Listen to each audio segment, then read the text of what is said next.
On this edition, we'll be covering Friday Night SmackDown, Monday Night Raw, Saturday Night Collision, and Wednesday Night Dynamite.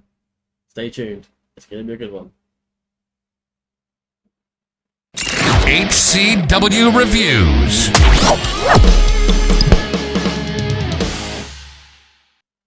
Hello and welcome back to the HCW show. My name is Dan, DP, Deep the Breezy, and in case you are hard of sight, it is just me tonight. Ray is on leave, just generally, and Froz has other commitments. So here I am doing it by myself because I'm the one who's got no life. But yes, so without any further ado, let me go ahead and do what I normally do at start these videos, which is basically thank anyone who tuned into our videos, gives us any of the watch time, and gives us any of the likes, comments, and follows on our various social medias as well, which is above me over there. Okay, about one of these days.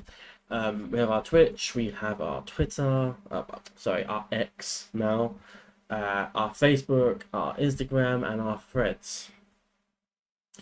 Any follows on any of those is greatly appreciated and gets us towards our goals. My individual Twitter is over there beneath me, and yeah, if you give me a follow, that's also greatly appreciated. But rather than follow me, you could just follow the account above my head here. But anyway, we get into the reviews. This is going to be a long episode. But let's get into things. So, we kick things off with SmackDown on the 18th of August.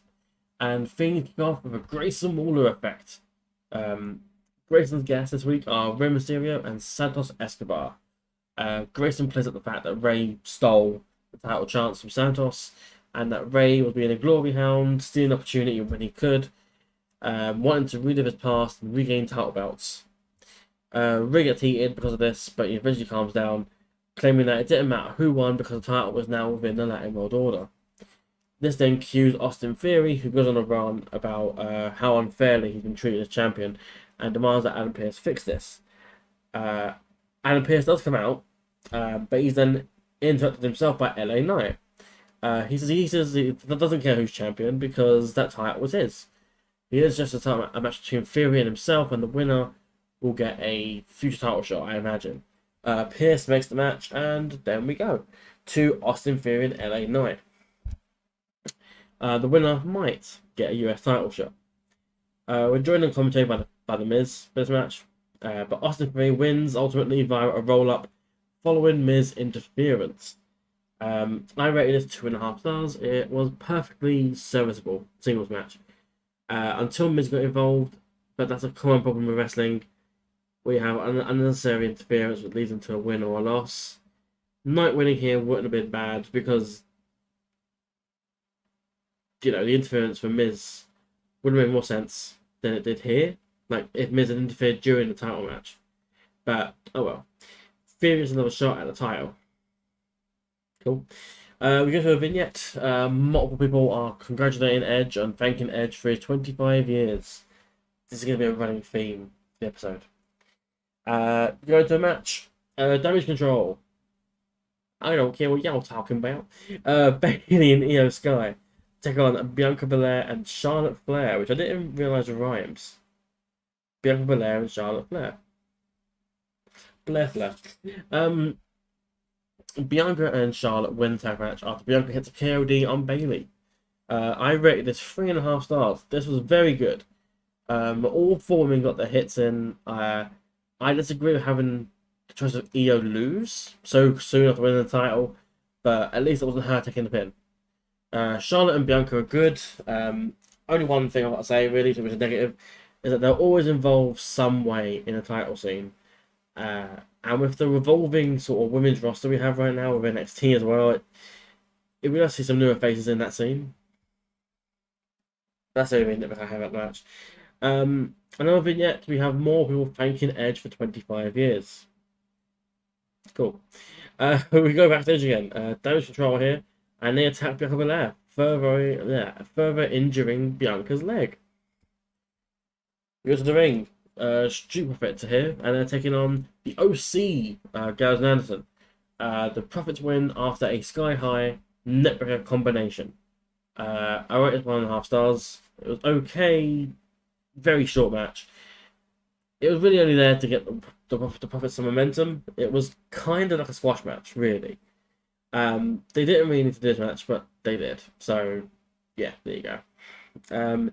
Post match though, Bobby Lashley comes out and he celebrates with the Profits. We go backstage. We got an interview with Paul Heyman, hosted by Kayla Braxton.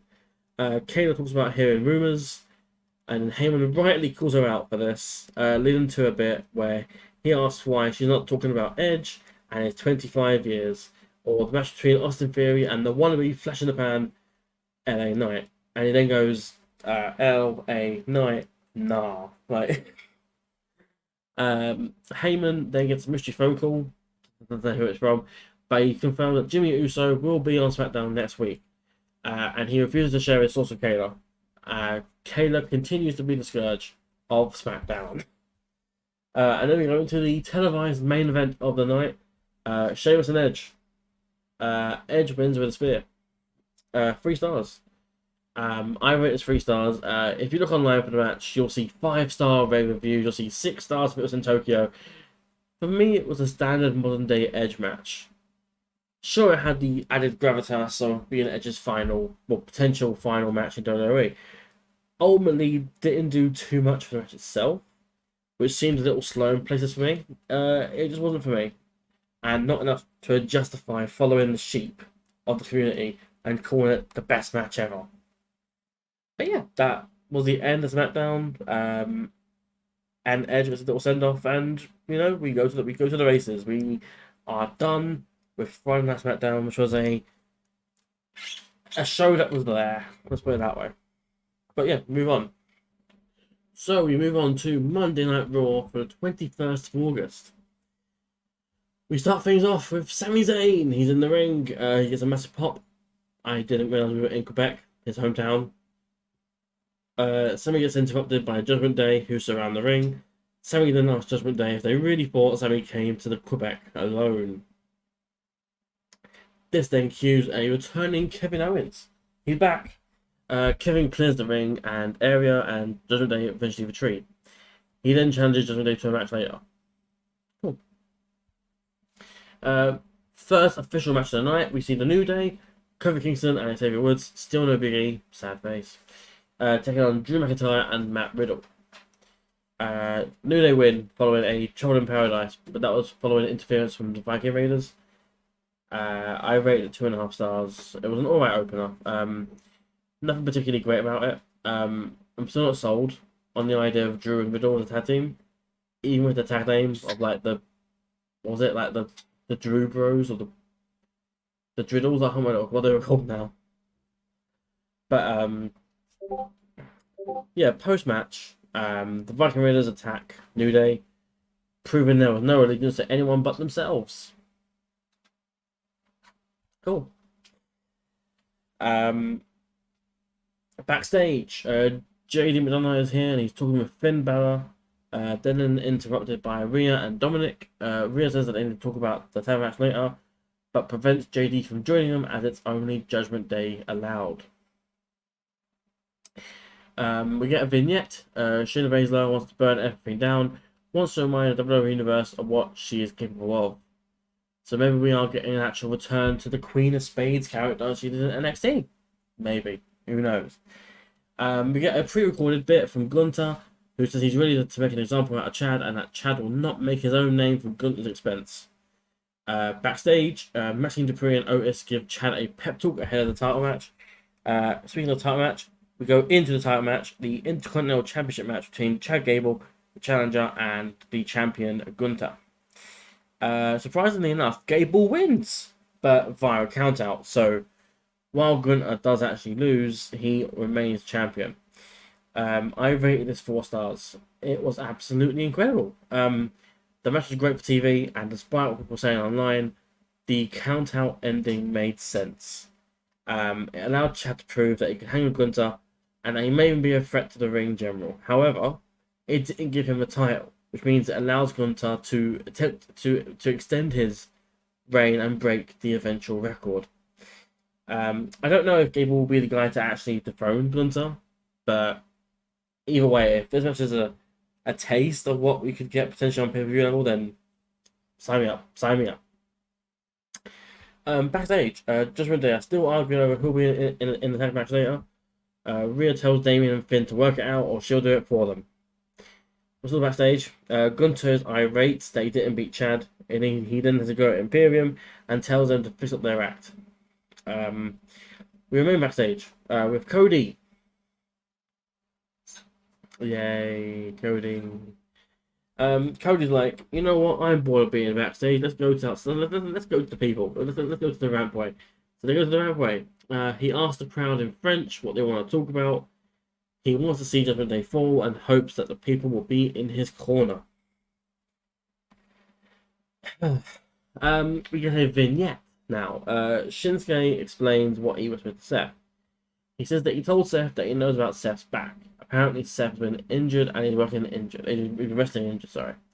Nakamura knows the pain that Seth is in and that his back is hurting. I personally enjoyed the way this was presented. The promo was like 99% Japanese, but with English subtitles. And this didn't come across half as flat as the promo did from last week. I think they've learned from last week and they've adapted. And if this is what they do with Shinsuke going forward, I'm more behind this than I was the idea of him doing live promos. We go into the next match, which is Rhea Ripley and Candice LeRae. Rhea wins with a Prism Trap submission. I rated it 1 of the 4 stars. It was way too short to give an actual rating for this. However, I'm not too sure what the relevance is in putting Indy Hartwell and Candice LeRae against Rhea, other than to give Rhea ring time. But yeah, post-match, Raquel comes out with a crutch, throws it at Rhea and attacks her, and challenges Rhea for a title at Payback. We have a vignette. Ciampa's here, he wants titles, and he's tired of being so close to said titles. That needs to change. We go up to the ring with The Miz. Miz compares himself to LA Knight, saying that he'll be remembered in 20 years and spoken about, whereas Knight will be remembered as a blip on the radar. They're not on the same level, and Miz picked his own opponent tonight, and here he is. It's Akira Tozawa.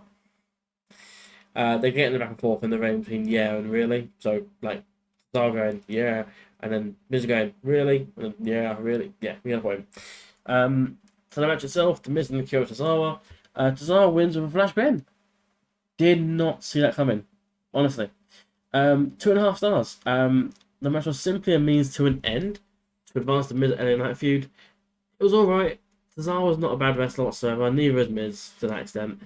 But yeah, post match, Miz is laid out by LA Knight with brute force trauma. Here we go. We're backstage again. Drew and Riddle are here, and Drew is ready to break up the team. Riddle isn't though, and in comes New Day, who tells them to not give up yet, and then they give Drew and Riddle the tag name of McRiddle. New Day are due to face Viking Raiders next week, so Drew and Riddle can have them next. Drew doesn't turn on the idea entirely, and then Riddle is happy. Backstage, Damien and Finn are still not getting along, which is annoying Rhea. That's it. We're in the ring now with Becky Lynch. Becky talks about legacy and her will to fight and always survive, and that is the main difference between her and Trish. We then cue the entrance of Trish and Zoe. Trish isn't favorable to anyone in Quebec.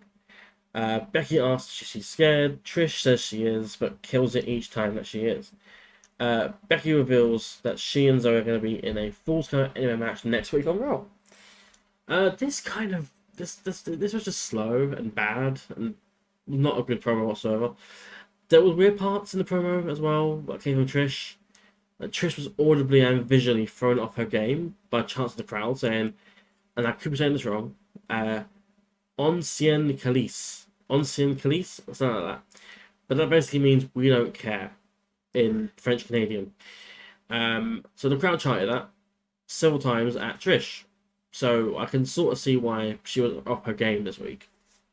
Being told that your project, that your feud, whatever, is not being received by the fans is definitely something that's going to play your mind a little bit. Backstage, Piper Niven and Chelsea Green here. They're in Gorilla before their match. Piper's ready. Chelsea would rather do an interview. Piper then moves her along. We go into the match of the night. Piper Niven and Chelsea Green against Kaden Carter and Katana Chance. Piper and Chelsea win when Piper hits crossbody and Katana for the 3 and retains. I rated it 1 star. It was a squash match, establishing Piper as the actual threat of the team. I don't really have anything else than that, to be perfectly honest. It was a 1-star squash. Yeah, I mean, I got not much to add to that. Yeah, so we go backstage. We have an interview with Seth Rollins. Seth reveals that he is actually, in fact, injured. Seth has 2 fractures in his lumbar spine, and that he's been fighting it for about 4 years and doesn't really know how much longer he'll be able to go to do this for. He then invites Shinsuke to face him next week.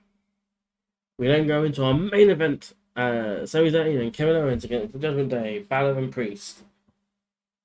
Judgment Day win when Owens intercepts the briefcase throw from Jimmy McDonough. He then uses the briefcase, which is then a DQ win for Judgment Day. The beatdown from Judgment Day follows. That doesn't last long as Cody makes a save, and then we're set for the actual main event of the night, which is a 6-man tag. Judgment Day, Finn, Damian, and Dominic against Sami Zayn, Kevin Owens, and Cody Rhodes. The team of Sami, Kevin, and Cody win after a crossroads lubricate stunner combo from all 3 different guys that I think was hit on Priest. 3 stars I rated this. It was a decent TV match to end the show. I've got to admit though, I am getting a little bored of the constant multi-man matches with Judgment Day, and especially with Kevin and Sami. You should be building a tag title defense, a tag division even for Sami and Kevin. Meanwhile, Cody should be doing his own thing, really, rather than being lumped in with this. But yeah, that's just my opinion. But yeah, that was the end of Raw, which again was just a show that was there and didn't really prove anything. I mean, they won the road to payback, but you'd be forgiven if you just didn't know because they don't mention it like practically at all. But yeah, moving on. Okay, now we're done with the WWE section of the review. We go into the AEW side. So we kick things off with Collision on the 19th of August. We kick things off with Samoa Joe against the Golden Vampire. Just a squash match, really. But no, this actually ends in a no contest when the Golden Vampire attacks Joe from the get-go and hits him with a step-up knee and a GTS. Hang on a minute. He hits the GTS and then takes on the mask, and by Jove, it's CM Punk. Punk declares that he accepts Joe's challenge for All In. It wasn't a match, but I did like how the show opened. It was short, sweet, to the point, very simple. Did what it was meant to do. Phenomenal stuff, really. Then we get into our first match of the night, which was Jay White against Dalton Castle. Jay White wins with a Blade Runner. 3.5 stars I rated this. I really enjoyed this match. Followed from the Joe Punk stuff, it needed to be a match of decent interest and of a good pace, and they delivered exactly that. Seeing Dalton Castle in his Collision debut as well was a nice touch. I'm a big fan of Dalton's work, so I'm a little biased on that front. So we're in the ring now with Bullet Club Gold. Jay White says that he's going to expose Kenny for the fraud that he is if he doesn't stay in his hospital bed. Juice then says that he heard Hangman and that it took him 2 minutes to hospitalize Kenny. How long will it take to put Hangman away? The Guns mentioned that they're the best brother tag team and that they won't lose again to the Bucks, as on Dynamite. It'll be the Guns and Juice against Elite. They want a warm-up, basically. Here come the Iron Savages and Jacked Jameson. I'm not sure what it is, but they talk muscle bro and then they accept the challenge. So we go into the match of the night, which was the Iron Savages, Brunson and Boulder, and Jacked Jameson against the Guns and Juice Robinson. Bullet Club Gold win after Juice hits a falling DDT on Jameson. I'm sure it's got a name. I don't know what that name is though. I did look. I couldn't find it. I rated this 2.25 stars. This has been a bit of a downgrade, I guess. last week I mentioned that the Iron Savages looked really good, and that I'm glad they've been given a chance to shine. And then we got this glorified squash match. Like, the Savages did get some bits in, but I don't know. This felt more like a match just to elevate the Guns and Juice, which I get the reasoning for it, but it's just annoying when the Savages have to be the ones to do it. When, they show promise and then they get sort of squashed here. So, it's a mix, really. It's a mixture. But yeah, we get a vignette following from this. The House of Black still have Billy Gunn's boots. They claim that Billy isn't who he used to be, and then they put Billy's boots in a trash compactor. They're gone forever. We get a vignette. Jose, the assistant, is on the phone to his boss, Roosh. Roosh wants Lefakion, Ingrid Benavides to come to Mexico.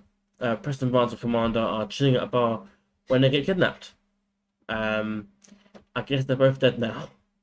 You hear of all kinds of stuff like that happening in Mexico. We go backstage. We have an interview with Ricky Starks. Ricky says he'll bring war to AEW. He'll bring chaos. And he cues in Big Bill. Apparently Starks has enlisted the services of Big Bill. Speaking of Big Bill, it's now time for Big Bill versus Derek Neal. Derek is the jobber of the week. He loses to the academic chokeslam. Half a star. Too short to really rate anything. I think it was just over a minute long. Big Bill wins, and Ricky is still a manager, I guess. Vignettes. Darby and Sting broke into Swerve's training area, and then Darby then has up the coffee match at the Wembley. Cool enough. We go into the match. It's Willow Nightingale and Diamante. Willow wins with the Dr. Bomb. I rated this 2 of 3/4 stars. This was a fine match. A bit slower paced, but that is fine. Collision generally is slower paced, so it works out well. It picked up towards the end of the match, and it was a decent enough finish. I have no quarrels with this whatsoever. We get a vignette that promotes FTR and Young Bucks, which I guess is actually happening then at Wembley, despite the ongoing issues with Cash. Anyway, we go backstage. We have an interview with Tony Storm. Tony Storm here is looking like a bit of a mix of Cruella DeVille and Marilyn Monroe. Tony clarifies that Saraya will have her back, and and that the Outcasts are sisterhood, and she'll be the first 3-time women's champion in AEW. As she leaves, she throws a shirt actually there, not the interviewer. So the next match of the night is Powerhouse Hobbs taking on Kevin Koo. My first note here is, oh hey, it's Kevin Koo. He's really good. He's part of the tag team, Violence is Forever, on the indie circuit. Hobbs wins with the Spinebuster. I rate it 1 star. It was better than the Big Bill squash earlier, but again, just a squash. Hobbs continues momentum, and then post-match, Hobbs calls out Miro by using Miro's own finisher on Koo. And then that cues Miro to appear on a Titantron. Redemption is coming for Hobbs. It's going to piss on Hobbs' cold, dead body. And then Miro claims that Hobbs will pray to him. And in the main event of the night, we had Darby Allin taking on Christian Cage. And Darby wins following a jackknife flash pin. I rated it 3 3/4 stars. I don't know if it's because of Darby, but the match for me confirmed in my mind that Christian still has it. It wasn't a bad match at all, and a decent little main event. The amount of them work as well from Christian also helped sell the match to me. Darby not winning by usual finish as well helped. It's nice to see that Christian is secondary to this, though, whatever this is, and it's setting up to Luchasaurus. Post-match, Tony Schiavone is here, and he's got to interview Darby, but he's then attacked by Luchasaurus and by Christian, who then force Schiavone to counterpin on Darby, while Christian stands tall with Luchasaurus to end the show. So again, following the theme of SmackDown and Raw, Collision was just sort of there. Didn't really add much to anything. We had the thing at the start, and that was literally about it.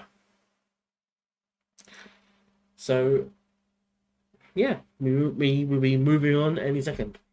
So, we move on now to the final part of the week, to AEW Dynamite Fighter Fest edition for the 23rd of August.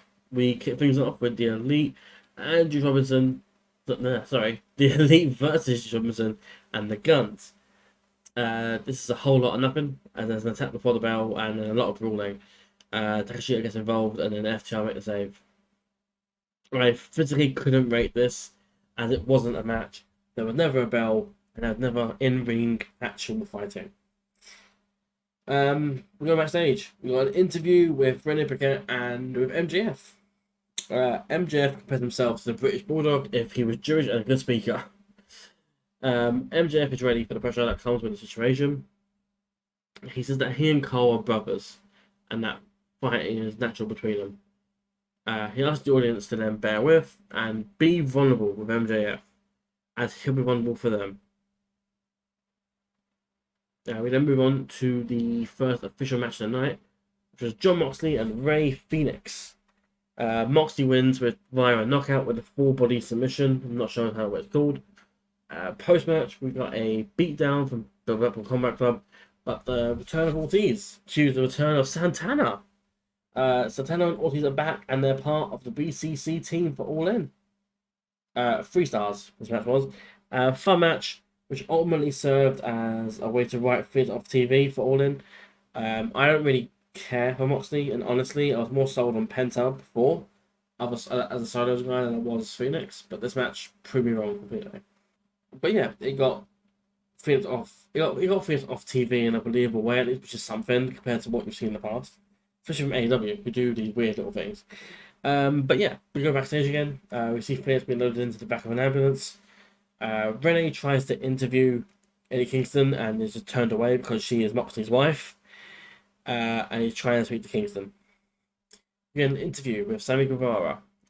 Sammy defends his decision to stand up for Jericho last week, and he's then confronted by Danny Magic and Cool Hand Ange, who questioned his choices and warned that Jericho wouldn't have done the same, basically. We then go in ring with Ospreay and Jericho and Don Callis. Don Callis says that he betrayed Jericho basically because he got Ospreay. Ospreay then mentions how important the match with Jericho is to him, how important it will be for him in the future. His contract with New Japan runs out in 6 months' time. Anyway, Jericho says that he's the reason Ospreay wasn't in a wheelchair by now. Jericho then offers a different perspective from that he's coming from the top of the mountain, basically, where Ospreay is coming from the bottom. A fight breaks out, which is pulled apart instantly after Jericho slaps Ospreay. We then get the other half of the interviews with Renee Paquette, with Adam Cole. Adam Cole watches some highlight footage and then storms out pretty much when the question's brought about his friendship with MJF.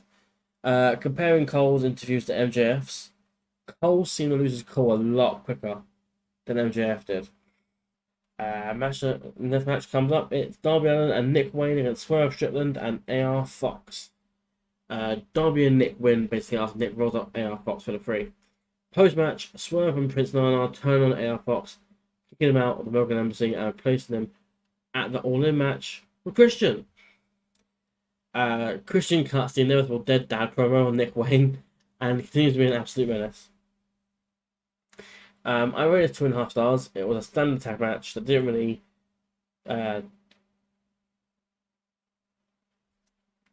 to anyone's strengths. That's what I was looking for. Swerve continues to be a solid part of any program that he's put in. But with the additional mess of AR Fox, Darby Allin, Nick Wayne, it just proved to be a waste of time, really. We get a backstage sit-down interview with FTR and the Bucks. The Bucks basically say that they don't need to win the match, but FTR do need to win this match. FTR talk about giving up their legacies and keeping namesakes, but the Bucks remind them that they are where they are now because of the Bucks. The Bucks then talk about getting their flowers. Meanwhile, FTR want to fight, basically. I'm sure if they were allowed to, they would have just started fighting there. We go then to Ruby Soho against Sky Blue. Ruby wins with the Destination Unknown for the pinfall. 2 stars I rated this. It would have been more than it was if we saw half the match, because half of it was just taken up by ads. Ruby then seems to have her sights set on the TBS title, which is good. And then I just feel like Sky Blue is going to be the constant fodder for whoever happens to be in the title session or in the for a match or whatever. Yeah, it's odd. It's not going to help Sky much if that is what she's doing. But yeah. Backstage, we got an interview with Roderick Strong and the Kingdom. Roderick says that by the end of All In, we will know who the real MJF and who the real Cole is. We then go in ring with the Acclaimed. The Acclaimed call up the House of Black for a fight, who then oblige. Billy Gunn then comes out to make the save. Billy then talks about how the House of Black have a savage attacked his children, taking everything from him, and he challenges them to a match at All In. However, the fun-loving Daddy Ass can't be there to make the trip, but badass Billy Gunn can. Yeah, that's pretty cool, I guess. And your main event for the Ring of Honor tag titles, Aussie Open against the Hardys, and Aussie Open retain after the Aussie Arrow connects on Jeff Hardy. Post-match, Aussie Open guarantee they're going to retain the tag titles, with Adam Cole and MJF making the run-in. They then have some back and forth.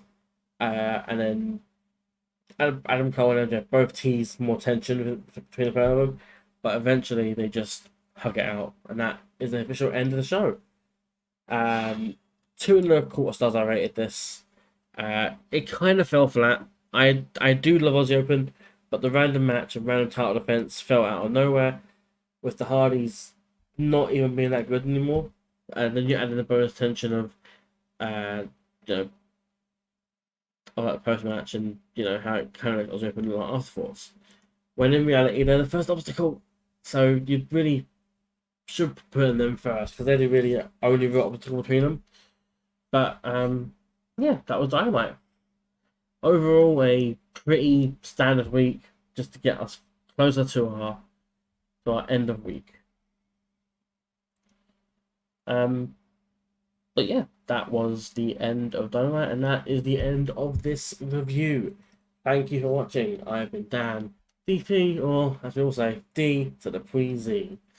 And yeah, hopefully I'm not here by myself next time. Peace.